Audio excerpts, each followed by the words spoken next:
Urieta? Yeah. Is your last name? Okay. This is my cheat sheet, so I apologize for that. Hello, this is Godwin came from the radio. I'm here with Glenn Urieta. He's a freelance artist and creator. And we're going to talk to you. Just going to ask you a couple of questions, and then we can cut you loose. Send me on my way. All right. Sure. So, you're a freelance artist. How did you get started with art? I'm sorry, how did you get started? Art in general. How did you get started? I, like most people, just drawing when I was a kid, drawing like haunted houses and Star Wars and Spider-Man and that kind of stuff. Yeah, so forever.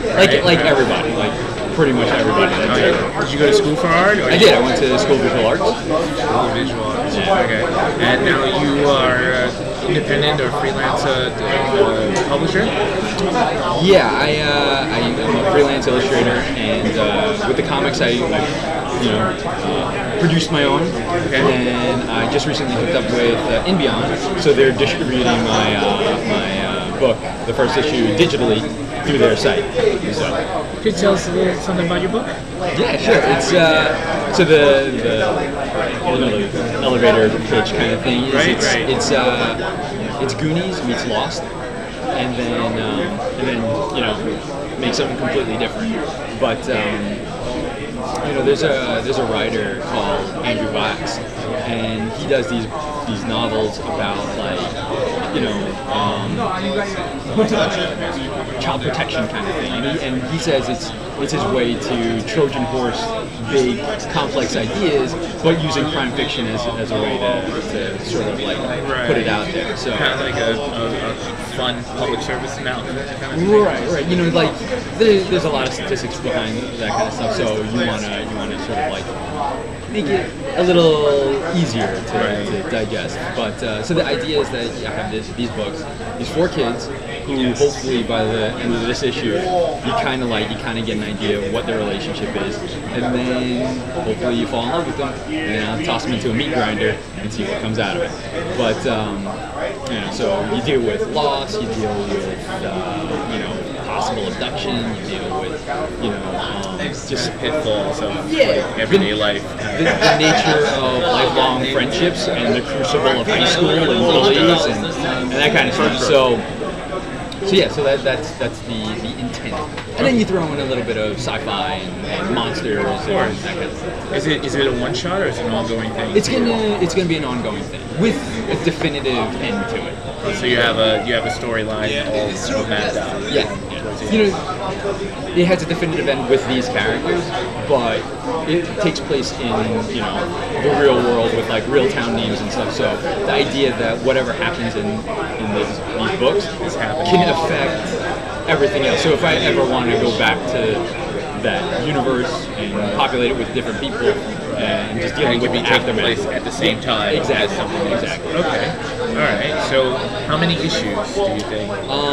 6 issues. 6 issues. The idea, in talking with Eric Hutchinson, that heads up Inbeoncon, we talked about maybe doing 6 issues and just putting it out at my leisure, because you look around, everybody's they love comics, they do the art. But more often than not, if you're doing independent stuff, you've got to do work that pays. Right. So the book will come out when it comes out. But the idea is that after 6 issues, we'll have enough story that we can do a hardcover collected and really just get into, editing out the stuff that might not have worked, put in stuff that wasn't going to fit, and then really have a nice story that kind of sails on its own merit. Right.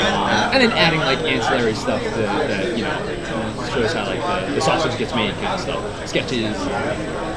Okay, so what made you decide to do this story independently as opposed to trying to sell it to one of the monsters out there? The assumption is that I didn't try to do that. Okay, yeah, but we're gonna assume that you you went full bore, right? Yeah, exactly. Newt Rocky pulled myself up by my bootstrap. Exactly. No, I sent it out to people, and the reality is that you know, I mean, you guys are aware, like, image has gone through this sort of like second renaissance of stuff. Like, so you have a lot of Rick Remender and you know, all these like established writers and artists, and they're just like, great, I made my bones on X-Force, I'm gonna go do my own creator and stuff. And Image and all the other independent stuff, they're like, absolutely, please come, doors open. So, and that's great. That's great for the industry. I don't begrudge anybody from doing that. But it kind of clogs the works. But yeah, I send my stuff in, and you know, they don't send it.